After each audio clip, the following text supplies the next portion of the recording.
Alrighty, let me see if this is going to be alright, maybe a little closer. When I sit in that, yeah, alright, we'll just do that. I don't know where that's set. I'm down in the music room down in the basement. So this is going to continue with the F sharp minor. I'm playing in a different amp there, this vibrato amp down cellar.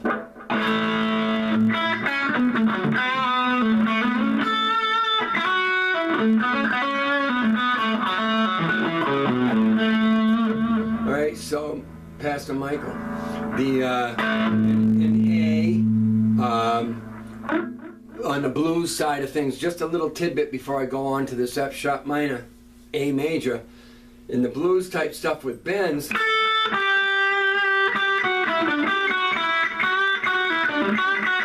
I would do stuff like that, you know, like say, I would just, so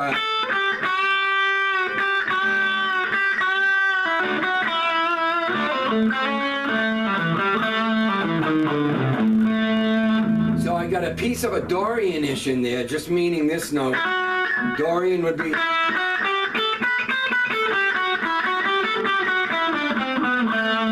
in A. This is not the lesson. I'm just throwing this in before I go onto the F sharp. So the bending type is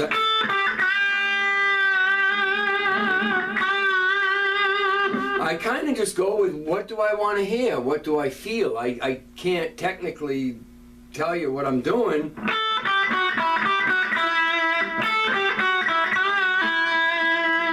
I do a lot of arpeggiating.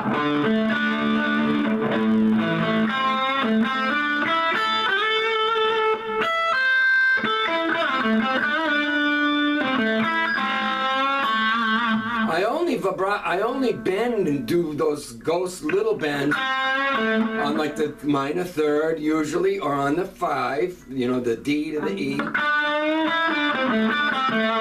I don't bend it up to the E.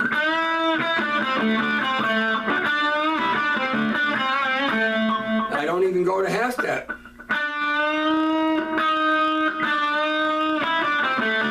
If you do it in motion and you move on and you don't sit on it, it sounds like it's more than it really is. It's just a little, giving an illusion towards that higher note a little bit, because I don't want that higher stuff to be emphasized. I want to give a little before I go to what I want to emphasize, you know?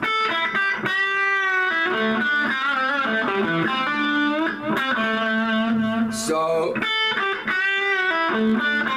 I do a lot of arpeggiating in my melody, in my phrasing, like this.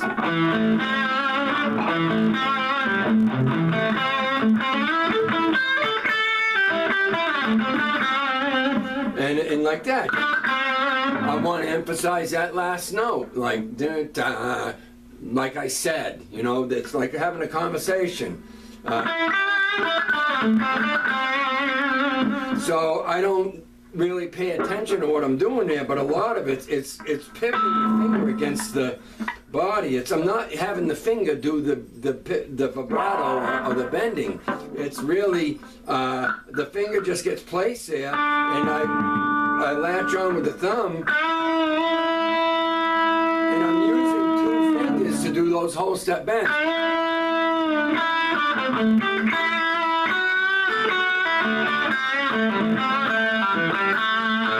See how much I said?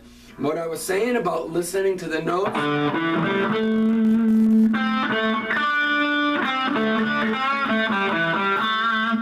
You know, take a basic thing and see what you can do to sweeten it up.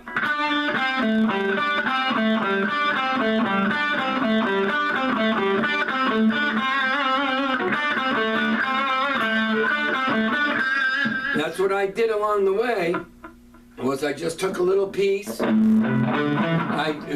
Again, like I preach, we'll do the F sharp, we'll go to that now, and I'll play in the key what we're here for. Same thing. Now I'm giving the illusion, so I'm mixing in both the bending, and I'll give you the counts. Now, see how I made it more interesting? That's cool too. I think I do them when I want a hesitation, when I'm not going and timing directly one note per beat. If I'm putting a phrase in a certain bar.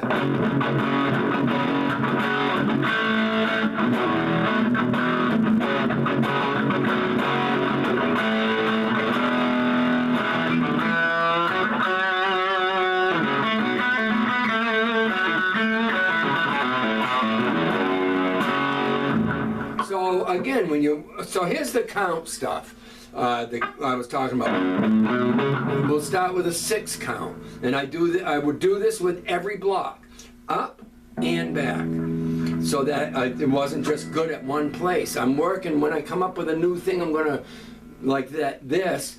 Then I'm gonna go take that one thing, and that's gonna be my hour or whatever. I'm gonna just do that one thing and do it in every block until I got it decent. This is called string to string. I'm starting on the low E and I'm going up 6 notes, all pentatonic. Then I'm going back to the A string and starting here. I'm going to start in this case with this, what I call the back note. This is front because the notes get higher, and this is backs. So every time I come back down a string, I'm going to start over here on this particular exercise.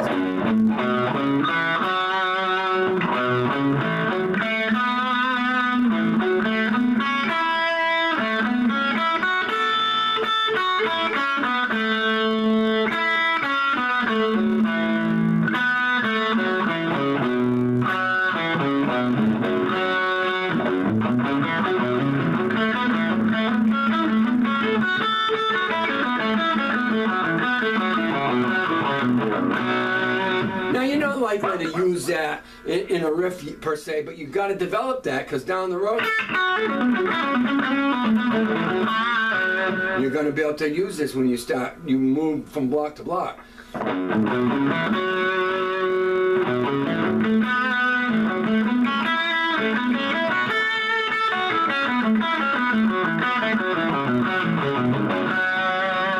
And then do the same with the next block.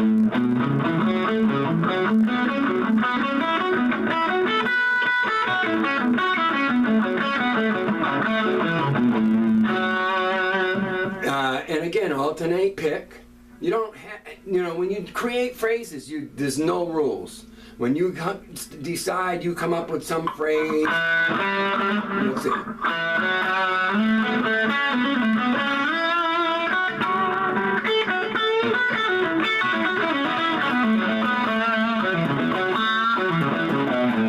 Whatever you come up with for a phrase, I don't think about what I'm doing or what fingers. I'm just using whatever's comfortable and to get the phrase done. So, but this stuff is, to do the fingering I've been teaching is good, because you want to make use of all the fingers. All right, so, and then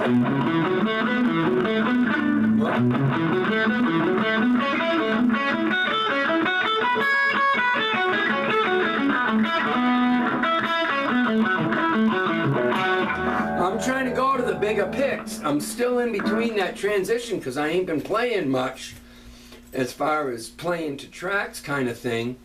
I've done the videos showing the guitars and all that, but I used to play the jazz threes, but nerve issues in the hands and at the feet, I'm having trouble holding the pick.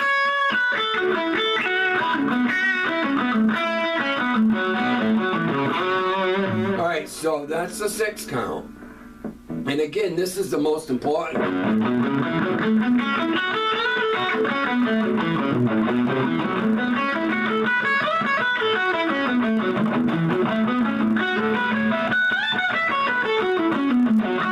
That one's really important, because you've got to be able to be free enough to move, and you've got to develop that signal from the brain to the hands to do that. And then, there's 5 counts and 3 counts. I don't want to overload you with that, so we'll stick with the 6 count. One of my favorites is the hammer-on pull-off 6 count, or 3 count or 5 count, where you just pick the first note.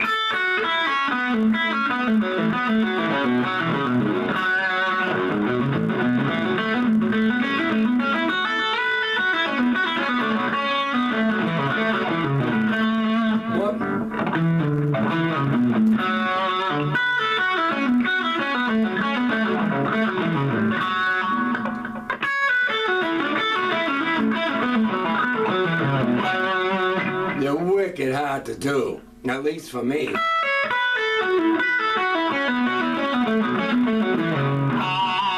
You know, there's tons of them. And then there's a 3 count.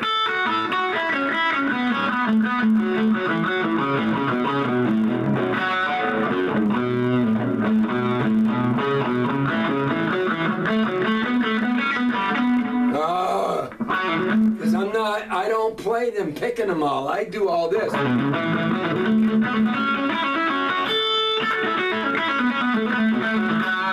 don't even know what it is. I don't think about it.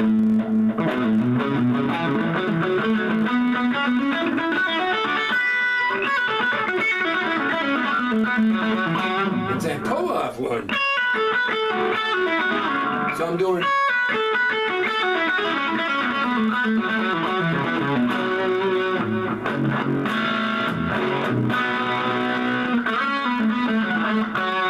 I just love to create now. I don't even care. So anyways, there's that stuff. And then there's a 5 count.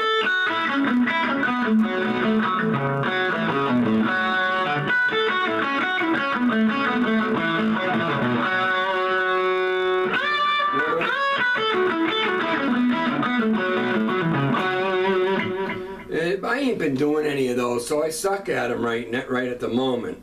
But that...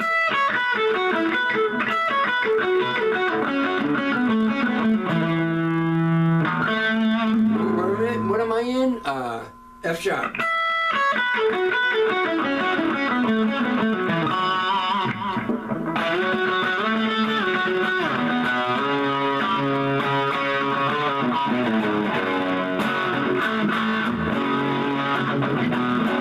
I love to create. I go right into that. I almost can't even teach now without wanting to create.